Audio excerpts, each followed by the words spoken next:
Welcome to the Field Lab podcast. We know that you're all here because you're passionate about health, learning about true health. Maybe it's keeping your health, maybe it's finding your health, maybe it's helping someone else with their health. We all have different reasons why we're here. If you run a human day connected to a really good environment that's filled with light, water, magnetism, that's filled with love and community, that is how humans default to health. We live in a world where everyone is looking to regulate, reset, and rewire what they believe to be their dysfunctional, dysregulated, or hypersensitive nervous system. More and more people find themselves identifying the terms like anxiety, worry, overwhelm, and panic, trapped by what they've been told is a stuck, burned out, frozen, unbalanced, or broken nervous system. Instead of asking deeper questions, we are told the problem is within: adrenal fatigue, chronic stress, past or current trauma, a lack of mindfulness, biochemical imbalances, poor diet, not enough exercise, inadequate supplementation, or, of course, poor genetics. Where there's a problem, solutions are sure to follow. Influencers promise health by offering the ultimate method or protocol. Wellness retreats, experiences, and programs now market themselves as an opportunity to heal your body and mind. Supplements claiming to calm, support, or repair your nervous system abound. And yet, the percentage of the population that identifies as having some level of nervous system dysregulation continues to increase, and the search for solutions continues. It's what I see in the field every single day amongst the very young and old alike. There's no doubt something is missing. Our bold statement is this: the human nervous system is our primary interface with the environment, built to transform signals into action almost instantaneously. The signal to which it ascribes the greatest meaning is stress, not because our nervous system craves the opportunity to act, but rather because stress is, and always has been, a sign that the global whole was at risk. It meant it was time to adapt, to react, to ensure survival at all costs. But stress was never meant to run the show forever, and it doesn't have to. If we can restore our connection to source, create patterns of living that synchronize with the light-dark cycle, and embrace the edges and the transitions, we can return to normal. But it starts by abandoning the dogma of broken bodies, dysfunctional nervous systems, and resets promising health. It's time to stop looking within and begin looking externally at the influences driving the chronic stress response, biophysical failure, and atavistic regression of our human complexity. In today's episode, that is what we set out to do. In part one, we head into the field as I recount my 20-year experience, the early thinking, initial interventions, the industry that grew around it, and the transition to a near universal belief that the nervous system is failing globally. We talk about the environmental influences driving this trend, the nervous system's response to our modern patterns of living, and where one needs to start if they want to break the cycle. In part two, we dive into the science, looking at the function of the nervous system from a biophysics perspective, exploring the role of light, POMC, and the unique characteristics of the human nervous system. Part two is available exclusively to our premium members within the Field Lab network. If you're interested in learning more, consider becoming a member. Now let's dive into the conversation. So it seems like adrenal fatigue is kind of coming back around, and everything is really focused on the nervous system and healing your nervous system, resetting the nervous system. But like we know, this is not a new idea, and these things often get recycled. So can you take us through your 20-year journey with adrenal fatigue and the nervous system and bring us from that original starting point to now, based on what you've seen and what you're seeing in the office? Yeah, this is a fun one because I can definitely say that we're seeing quite a bit of this back very much in the last few years, especially since the pandemic year where everyone experienced quite a bit of of stress, but it does appear that we're now hearing these buzzwords Mhm. again.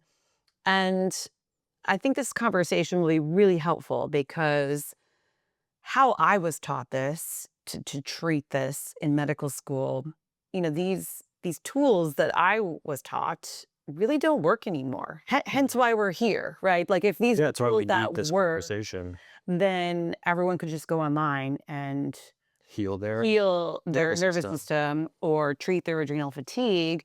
But really, I think the most important part of the conversation is why is that not working? Like, let's Right. be real, right? If And it why worked, everyone could treat themselves and they wouldn't need Mhm. all the things. And why does everybody think they have adrenal fatigue?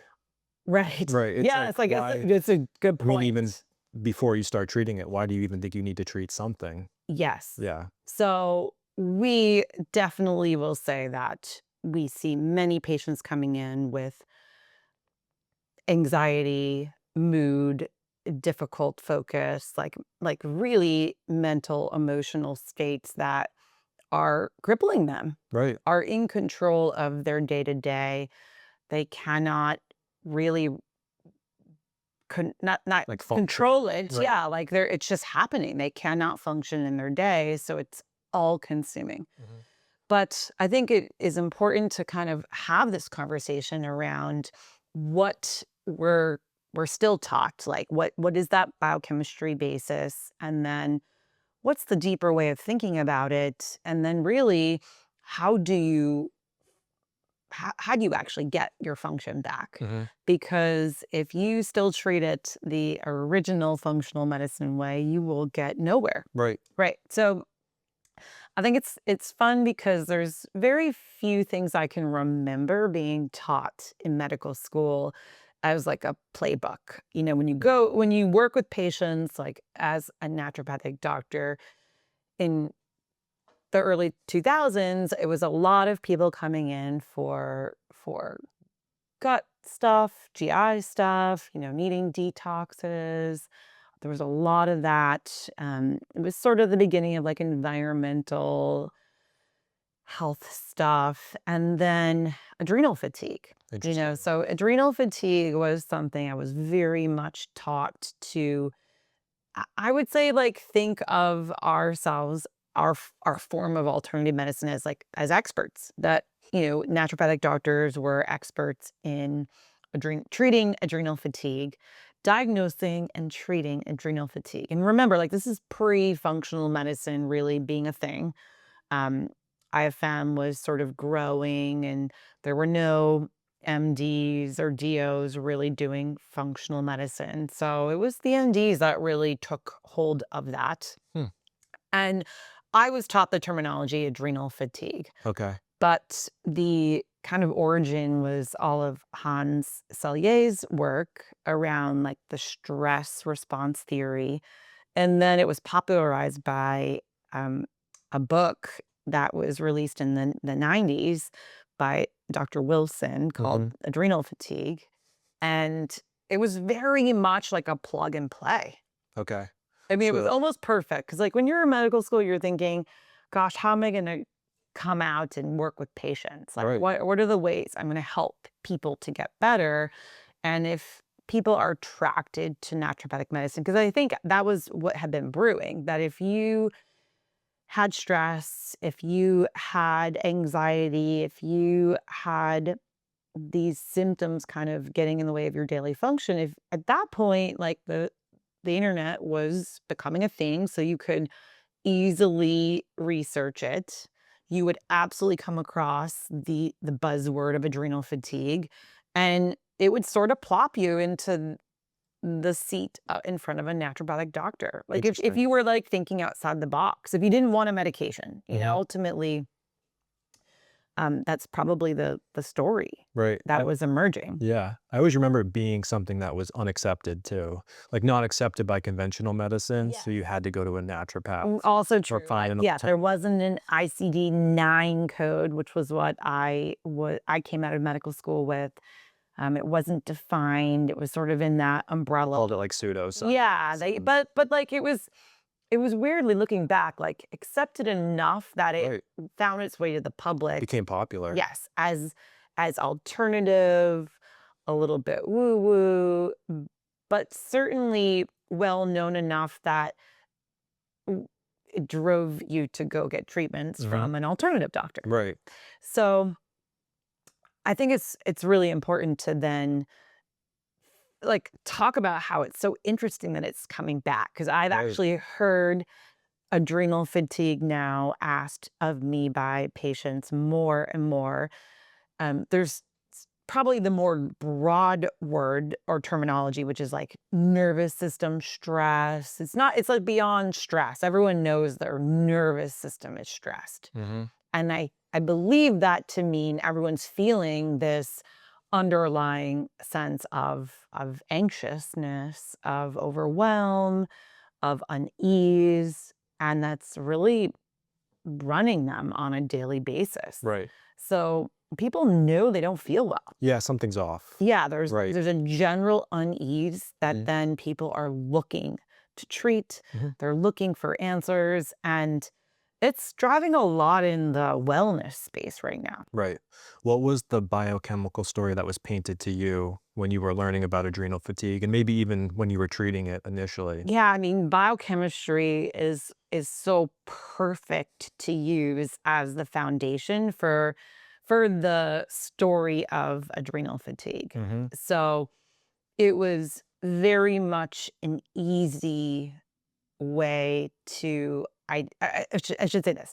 Biochemistry was an easy way to identify if somebody had adrenal fatigue Okay. because you could run a salivary cortisol test. So either like an adrenal stress index, so the 4 saliva samples over the course of one day, which would really paint you a picture of stress, Mhm. and adrenal fatigue. And let's like talk about the biochemistry there. And then you could pair that with doing the adrenal hormones, pregnenolone, cortisol, DHE, sulfate, sex hormone binding globulin, like that pool of hormones kind of gave you it.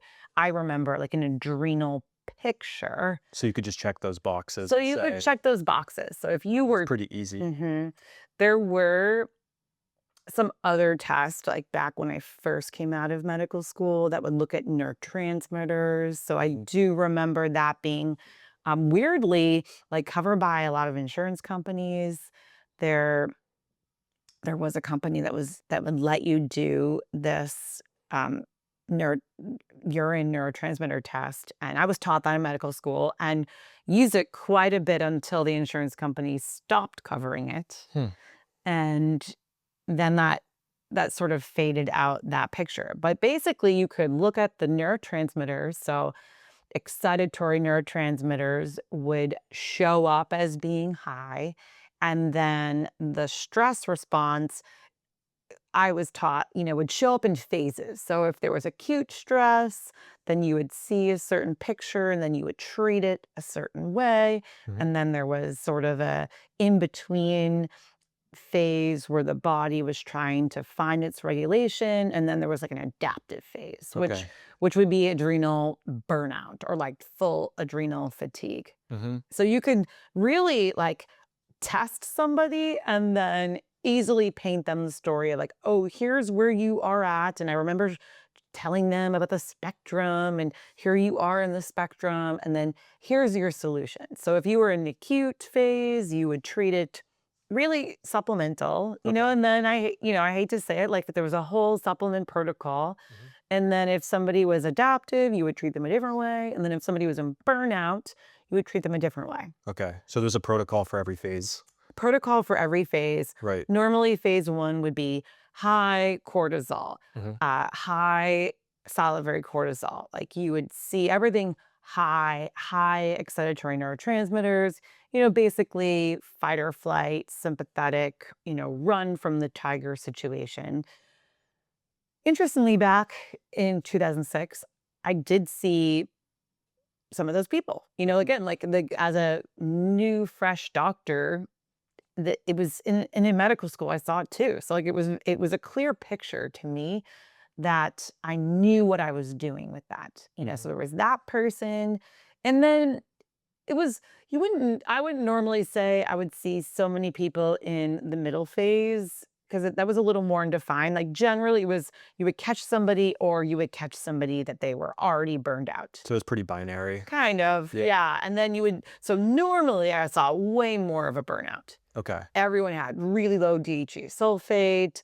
Typically, they weren't really in high stress, current state of stress. They were Okay. normally low salivary cortisol. I saw a lot of low even in 2006, Interesting. which is kind of more what I was seeing. I generally didn't catch people at the brand new phase of stress, which makes sense now. Yeah, Yeah. because they're coming to you pretty Yeah. late in the game. Pretty late in the game. Yeah. Most people weren't with like brand new stress and had never had stress before. Right. Yeah. Yeah. Like as now looking back, I can say that was probably a transitional time for people where generally people had stronger stress response systems and didn't feel, I mean, it was very uncommon for patients to come in Mm. with anxiety, stress on their like top 5 list of symptoms. Right. Now it's kind of all I Pretty universal. yeah, Yeah. that there's so much more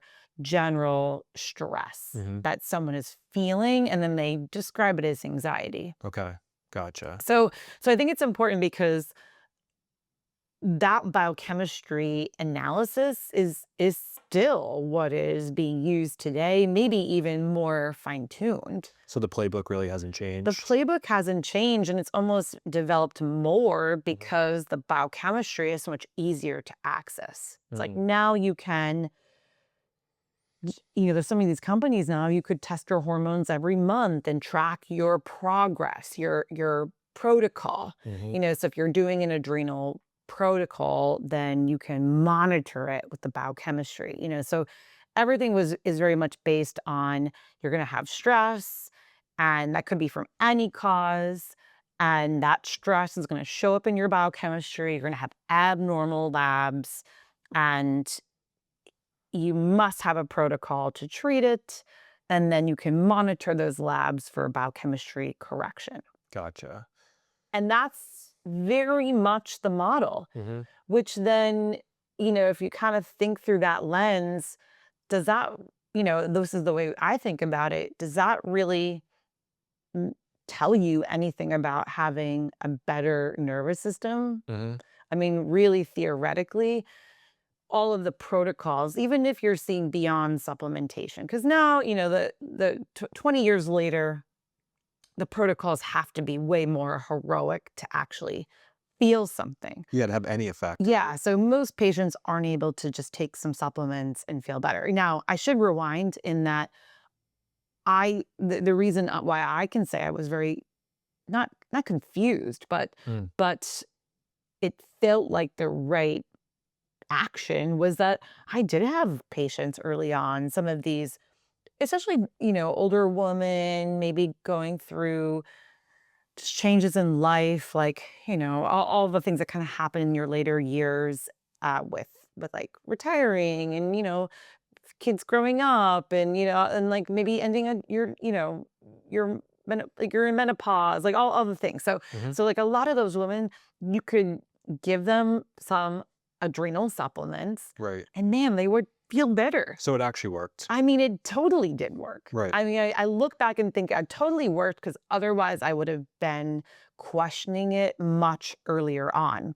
Again, this kind of comes back to, about not quite 10 years into my career when that stopped really working for certain people is when, I've started looking deeper. But then Mm. now, 20 years later, it's then part of a bigger protocol. So like Right. now a protocol requires many things. Right. It's like now if you follow what most people are saying you need to do, I mean it's like all consuming. Right. Where then, what do you do in your day if the entire day that you have to run for yourself to feel normal is then also all consuming? Right. No, it's like a prison it doesn't work. Yes. So, I think that we could talk about the biochemistry part all day long, but I think it's important to to then, from our perspective, this is not a not a conversation about the biochemistry. Mostly we want to push back and Right. allow people to say, does this make sense? Like, Right. we're trying to get people to think deeper Mm. in and think beyond the biochemistry, but also recognize like why the biochemistry story works so elegantly is Right. that you can paint a really clear picture. Mhm. It's super easy to see. I rarely see biochemistry that's normal. Right. I mean, the DHEA sulfate marker alone paired with an adrenal stress index and the sex hormone binding globulin. I mean, you can look at those markers and they will be abnormal Pretty much pretty always. much always. Now, I didn't really learn this story, which I think this will come up in the biophysics, but like I never really learned the cholesterol biochemistry relationship, even though I probably did at some point, but I was never really thinking, oh, the like These are connected. cholesterol backbone Hmm. is then driving the pregnenolone. I did learn pregnenolone steal, like those words did come up in medical school, but it was a little more related to like reproductive fitness, a little less toward the adrenal fatigue. Hmm. And and hopefully, if this is you and you're thinking about your own context, and if this ever happened to you, you'll realize, wow, like it is like a playbook Right. that really you can see how it got painted, but also how it's really easy to keep you out of knowing. Mhm. Because if you understood that the cholesterol production needs to change in order to actually respond to stress in your life, you would start understanding the biophysics more. Right. Gotcha. So, do you think that that tells people enough about the biochemistry side? Right. Yeah, I think so. I mean, you're basically saying that it's insufficient to understand why the nervous system is starting to break down and you're starting to feel like this general anxiety and kind of dis-ease constantly. Looking at it through the biochemical pathways alone is never going to get you back to true health. Is that what you're kind of saying? Exactly. Yeah. And I should have been more clear from the beginning too. Just came in my head that this does come back to energy. Okay. Yes. I mean, Yeah. I guess it's again, it's so difficult because now the lines are getting blurred with the new presentation, I believe. Like back 20 years ago, it was very much somebody had no energy Mm, and a general feeling of stress. right. Like there was clearly an energy link, which was why it was called adrenal fatigue, Okay. because then it could be explained like you have no energy Right. because your adrenal gland has worked so hard for so long that it's no longer able to produce these biochemical products for you, Mhm. and we can give you replacements, and that will heal. Actually, that was always the way it would allow your adrenal gland to heal. It So it's giving it a break. Is that what it was they're giving it was okay. literally that's those are the exact words. Right. You gave the adrenal gland the nourishment that it needed. Mhm. It could take a break and then it would magically heal. And again, like oftentimes that did work. So I don't want to be confusing because I think once you realize like it worked because you're actually bringing back the biophysics of you for other reasons, Right. but that was very much the beginning story. Now, honestly, lack of energy is so normalized that it doesn't really, it's not like the root of why someone thinks they have adrenal fatigue, No, I think because I it's think more. a lot of people don't realize they lack energy Yeah, I think to begin with. everybody assumes that's how you like just a normal state of the human. Yes, where a lot of especially my older patients, it's never even crossed their mind that Mm, they don't have enough energy to run their day. Like it's right. a very clear divide right now Mhm. between those who have energy Right. and those who don't, but mostly those who don't even realize they don't. It's interesting. Yeah. Yeah, they're not even aware of it. That's a whole nother That's another kind of side, but podcast. that really is part of that adrenal fatigue, like from the diagnosis of the original adrenal fatigue. So that's what would get somebody to think they have It adrenal was a fatigue, part of totally. the They would be like, "Oh gosh, constipation. I have no energy. Like, Okay. I have no energy, and I feel this anxious, stressed, overwhelmed." Mhm. There was such a common picture there. And then if you read the book, you realize like, oh, you read the book and you realize like, oh, I absolutely have adrenal fatigue. And it's I mean, it's so vague that everybody could fit into that Well, classification I too. think that's the trap is that Right. then we became this this again when once we talked about the biochemistry, I mean the biophysics of it, Mhm. it was brewing there in everyone. Right. It's like Yes. it's I mean, like the title of the book says, it's the 21st century, like, disease. It's so perfect for our Yeah. modern environment. Yeah, I know. Yeah. We were looking for the book. I had the book. I probably threw away the book, but it might be in the bookshelf somewhere, Who knows? one of our bookshelves somewhere. But that is fascinating that now it's very blurred. That Mhm. now, if you look at maybe the more broad, is your nervous system stressed? I mean, there's not too many people that wouldn't check Mhm. some of those boxes. Right.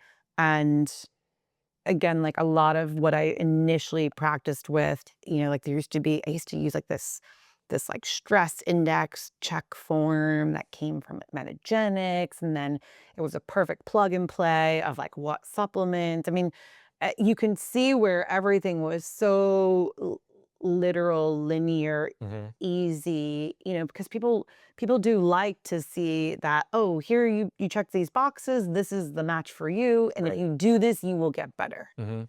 And some people did, Right.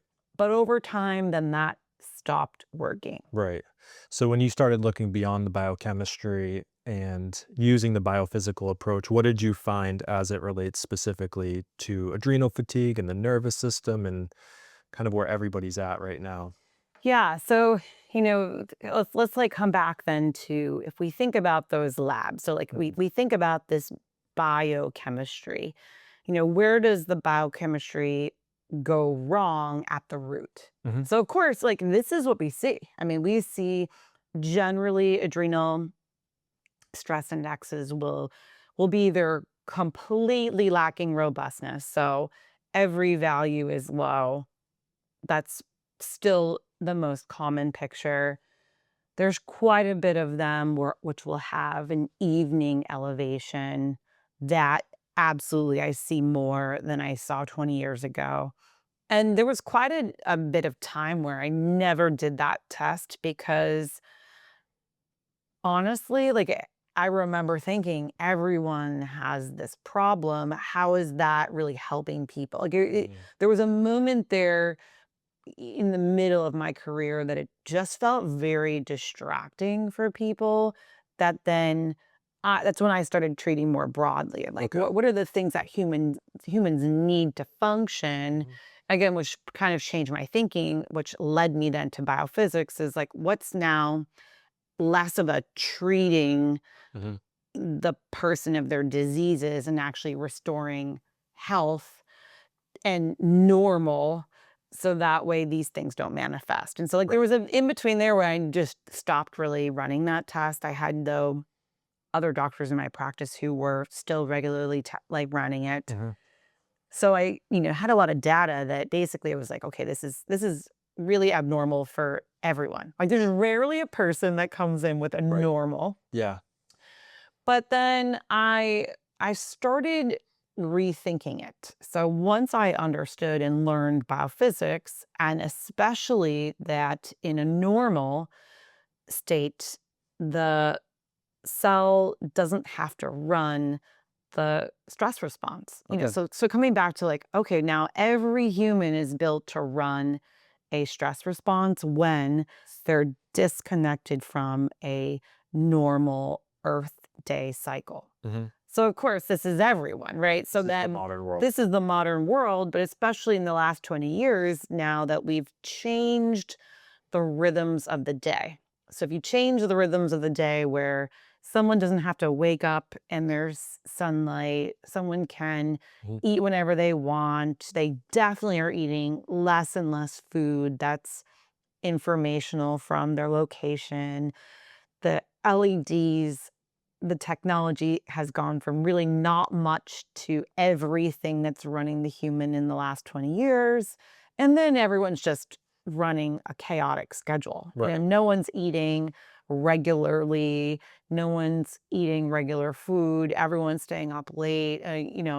Nothing about life now has a synchronization. Hmm. So when you look deep into, well, how, what did Hans Selye really tell us? That as humans, like, we have stress responses. Hmm. So what is that stress response? Right. Right. So the stress response is really tied to then the POMC biology system. So then if you look into that and you realize, well, the human is super adaptable, Hmm. how do we adapt then to a not normal Earth signal? Right. And if you dive into that, you realize, well, that entire system is running on the change of the light programs now, both externally and internally, which we'll kind of save that for our deeper dive conversation. But it's important to think biophysically that the layer before the biochemistry is that the body is actually able to adapt. And it's doing that through how it's making its cholesterol, which then is able to fine tune some of these hormones to then allow the human to be robust to the stress, Hmm. but that it does require that signal to be of a frequency in the UV range. Okay. Now, again, like, that's probably the deeper way that we really want those listening to be curious, curious, kind of interested in thinking then beyond just the biochemistry. That if then you realize that what the body is doing before all the biochemistry goes bad is actually disconnecting from really a normal Earth day. Hmm. Now you can step back and realize this is why it is the 21st century problem. Right. And no supplements or diet are ever going to restore your connection to a normal Earth day. Exactly. Correct. So this is where we've like reached the threshold Hmm. where if you're following along, you realize that, humans had such a strong redox potential that our buffer was quite strong 20 years ago.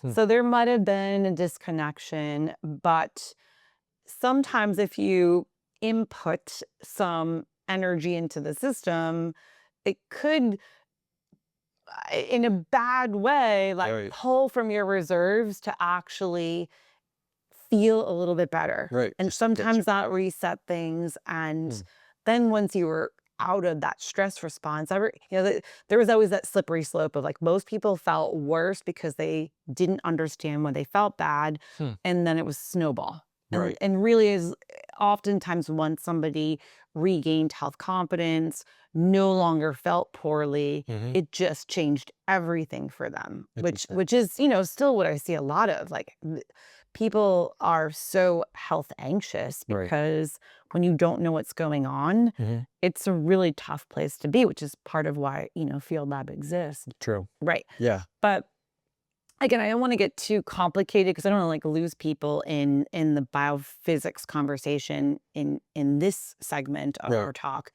But it's important to then realize, like, well, what does an abnormal salivary cortisol test tell us? Hmm. And then what does that tell us in the context of the DHEA sulfate, the sex hormone binding globulin, and the pregnenolone? Hmm. Well, the typical pattern that we see just actually describes the circadian stressed human. Right. It just broke down at the environmental level. It broke down completely at that connection to the environment, all parts of the environment, the invisible parts of the environment that are then regulating us. But then, especially because over time, the human isn't getting the full spectrum light input either. Hmm. So now we've got this kind of double problem where again, 20 years ago, the human kind of had a light buffer, that they were still producing biophotons that were of UV frequency. Right. So they were still with that capacity from the life that they lived. Mhm. Now we're well into our light fear lifestyle. Mhm. So now we have humans that don't have that buffer, and they have more environmental stress than they ever had before. Right. So now this is breaking down on two sides. And this is why nothing is really working for people. And this is really the conversation, is that we have so many patients that come in, and now, let's face it, if the adrenal fatigue book worked, if the protocols worked, Mhm. everyone could just follow them and feel better. Right. There wouldn't have to be now massive wellness trends that are saying to us, this is to heal your nervous system. Like, this is to support your nervous system. You need to Reset. go do these Yeah. wellness retreats because this is for your nervous system. I mean, the wellness hospitality space is actually marketing it to us, saying everyone's got so much like life stress, life noise, it's chaos. We're just being bombarded, basically saying like no one feels well. Mhm. We need to create these new environments that you can retreat into to then heal, but how's that gonna heal you in your life? Yeah, especially if you go right back to your old exactly what you were doing Yeah, previously. yeah, could you feel better if you go to a retreat and it's quiet and you're doing Outside. meditation? Exactly, you're outside, Right. you're in nature, you're eating real food. I mean, you can see where I can see where a lot of these trends are going. Yeah, I'm sure you'll feel a little better. That it may, in the short term, because of what Hans Selye told us, like, if you change your environment tomorrow Mhm. and it's one that's much more connected with nature, it's going to make you feel better, Right. unless that environment's not good. Right, unless it's not truly Right. purely nature. So, like, let's also remind that, nowadays most people aren't thinking about the environment that this is happening in. Right. So if you're doing this, but the environment is still very confusing to the nervous system, Mhm. you're not gonna feel better. Right. But then it's really a trap, Mhm. because it will spin you out if you cannot feel better, Right. which, again, I think this is we're kinda getting deep in the weeds, but I think the real problem is that, young people are more and more and more anxious. The Mhm. kids are more and more anxious, and they say anxious because I don't think there's a real word for the fact that our POMC biology is just broken. Yeah, it's been completely turned off. It's been completely atrophied. It's completely turned off. It's Mhm. not been developed in a lot of young people. So now humans aren't able to run as humans with the buffer Right. of our stress response system, with the resilience that helped us to be a human. Mhm. And it's a really sad place to be. Right. But I I think then, should we kind of talk about an action plan? Yeah, what do you think people how should they maybe change things or engage in different ways if they feel like they fit that adrenal fatigue picture? If that's something they identify with, what would you recommend they do next? Yeah. So, I mean, I can say that now that my perspective has changed, where I think there's still a lot of value in doing the testing, in that the testing I typically recommend, like, it's not very expensive. Mhm. Now, you don't necessarily need the testing, but I have found it's really hard to convince somebody of something they can't interact with, Right. especially when it's about themselves. So I tend to still lean a bit on the testing, because it does make it easier to paint a picture for someone as to why they need to change. Mhm. Humans still need some of that personal drive, but we're talking about a couple $100. Like, Right. for the most part, if you feel unwell, it's better to spend your money on that than, going out to dinner. These days it's similar Or a in supplement cost. protocol Yeah, or yep. or a supplement protocol. Good point. Mhm. That best place to start is evaluate. And then if you've got the picture of adrenal stress, because I mean, there is a picture. Basically, anything Mm. that's out of the normal cell state is going to drive this POMC stress response. And you're going to see it as an altered adrenal stress index, as a low for your age DHEA sulfate, a higher sex hormone binding globulin. It literally tells me that the normal timekeeping within the system, the normal timekeeping of your biochemistry is not showing up as normal. So And the to me, timekeeper is nature, right? Like, yeah, yeah, yes, yeah, yeah. So to me, that says your biophysics has gone bad. right. So where have you disconnected from the circadian signal, light and magnetism, the light and the darkness, it's just so beyond just the light that you also need the system that can take in the message, but also the magnetic switch at night to then run you. And that is just really where everyone is challenged. Now, the value of the testing is that, for example, like say you've got an upregulation at night, that's a really good piece of information that Mhm. like changes what you should do for you. And structure your Yeah. day. Because I mean, we're not so much about personalization as much as what is it about your pattern that has deviated from the things that make you human? Right, the normal human functions. Exactly. Like, I mean, going back to that. So I think the action plan is that can be really helpful if you need a little more evidence for yourself and how to maybe fine tune a protocol. And then it's really about quieting the noise of your day. Mhm. So most people do really well just disconnecting from the superfluous. Now, I mean, I think it's a good example of just because it's a recent one where, when when I did the Canyon Ranch retreat in the Berkshires, that was very purposely chosen for the environment there, Mhm. it being August.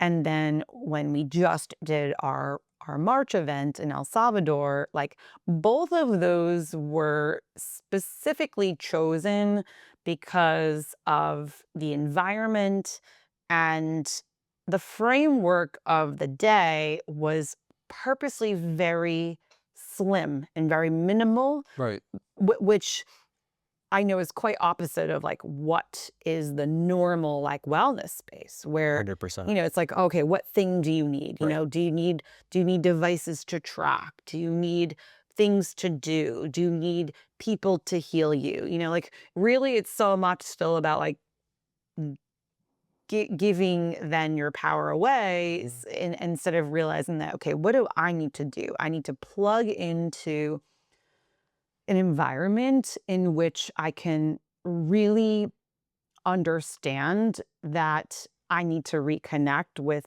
the simple signals of Earth. Right, But then, for us, there was a power of this small community right, that you really, learn and understand through engaging with others who are in a shared journey, right. because it is really hard to do it yourself. Mhm.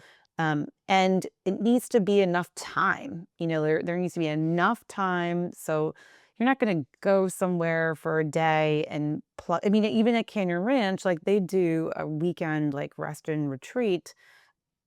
That I do not see that as really valuable. No. Which was why when I was asked to do it, it was like I would have liked probably one more day, but it was just enough time to run morning until night with this small group to see their mind light up. Same thing happened in El Salvador, where after a few days of really connecting, slowing time down, Mhm. really plugging into the space, which was Earth, and then doing it with learning, and then in that small community. I think we always sort of go back to like, what are really the best healers? The Right. best healers are not all these healing modalities. The best healers are a community Mhm. and the light, the water, the magnetism, which sort of brings out the bigger picture of things like real food. And then it's building health confidence. Right. You know, 100%. ultimately, if you can have that framework, that's the protocol, Right. which Pretty is simple. it's so simple, but I know also like why we created Field Lab is that 100%.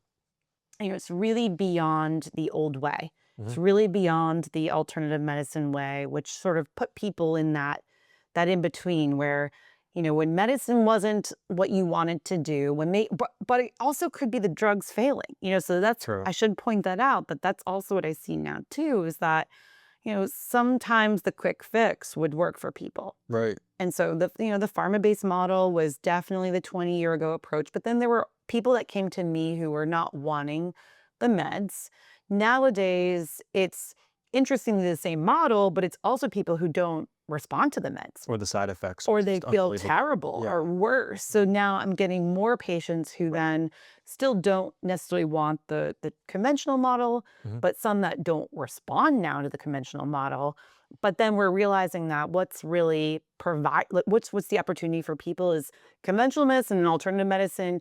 And if you oscillate between those two forms of medicine, you actually get no more health. Well, both are very centralizing, which So we talk a lot about. exactly. Yeah. So then you realize, okay, well, that makes sense why this is not working because if the actual root of both of those forms of medicine is just centralized health, well, Biochemical based yeah, centralized health. Yeah. yeah. So you can never get beyond. So Mhm. now if you think and you learn and you oscillate beyond, now the biophysics really frees you Mhm. of the constraints of really needing a protocol to heal. It's now plugging back into a lifestyle that's decentralized so that way you can actually run the normal state of you, Right. which is health. And so I say that because the general feedback, obviously I've only run now two groups through that kind of style, but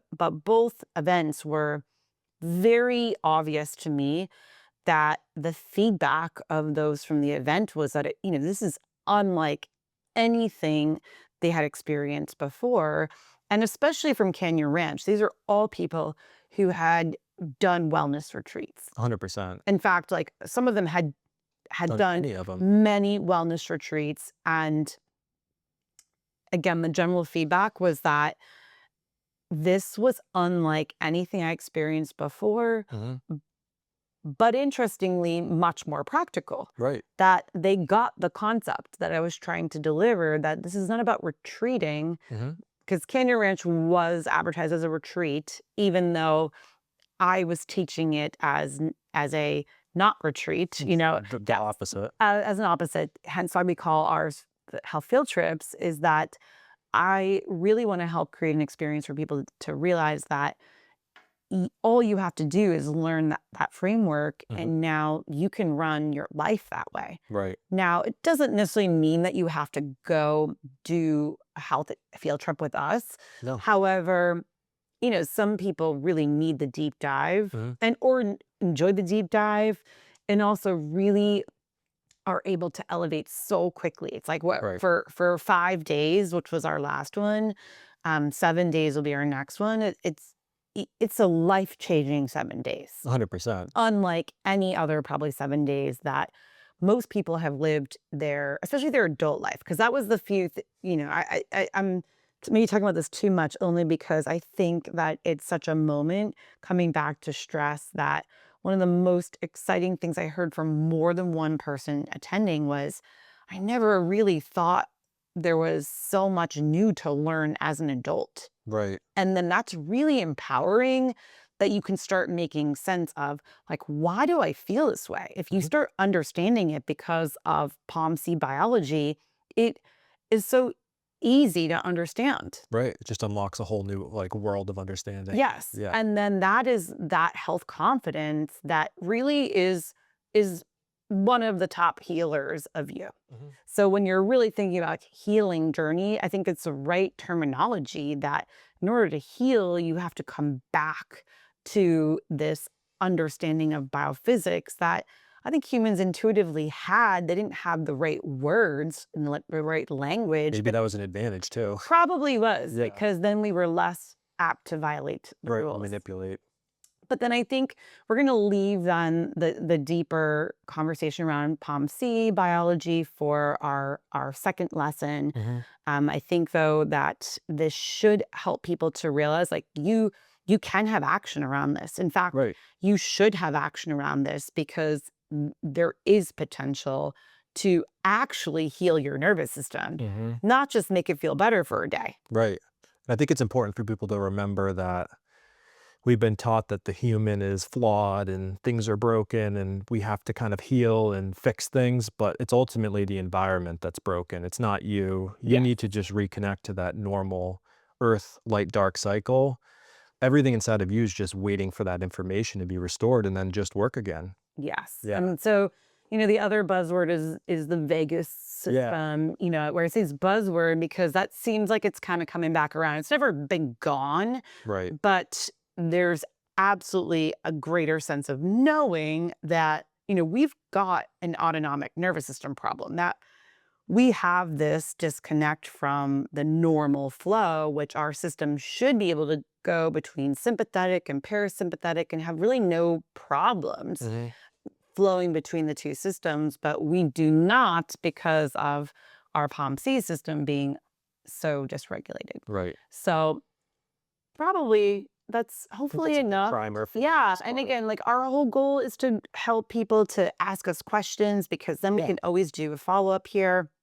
Um, how should we tie it up or does that seem pretty comprehensive? I mean, I think we hit all the points. So there are a couple key takeaways that you would say, big ideas just to kind of remind people and leave them with. Yeah, I mean, definitely, I think we're at times where if you aren't broadening your awareness around biophysics, this will take all humans out. Right. I mean, that's the That's the bigger reality, message. is that it's built into us Mhm. to have this degrade if we stay disconnected for too long. Mhm. And then passing it down generation to generation, the real concern is how do we create a generation where this POMC system isn't even ever turned on, Right. let alone even developed? There's nothing then to go back to. Mm. Instead of the older, generations can sometimes not use these systems and turn it back on because the memory is there. We have to really level up our understanding because it's a major part of that arm of the nervous, endocrine, immune axis that's run by our POMC biology. And we it's hard, like the information's hard, but it's really not. If we start learning this earlier and younger and more people know, then it becomes, really like a culture Just of, becomes the yeah, norm. of health Mhm. as the normal state of the human. It is how we got here. We would never have survived if we didn't have this built-in system that could identify an environmental change. We have now this atavistic effect of what we would call adrenal fatigue or nervous system dysregulation or just general anxiety, lack of energy. But it's not necessarily that the human's broken or that the nervous system's broken. It's just We're not we're using not, that system. we're just not using it the way nature built it. But now, so many salivary cortisols in kids, which are completely off. I never even thought that was possible. So I really think of that biophysically as a POMC gene that got tagged from mom in the maternal line. And then, unfortunately, depending on how old the kid is, never developed. The hope of the story is that if you can catch a kid before they fully myelinate, fully mature, I've seen some real wows, like that the potential of returning a human back to normal is actually very possible, but it is more than, going out in the sun and doing quantum biology, the circadian, like we're in a time where there's now so much acceptance around circadian health, but it's left its mark as, go outside, wear blue blockers, go outside, wear blue blockers. The reset should be nervous system reset through POMC biology. Light, dark, simple. Yes.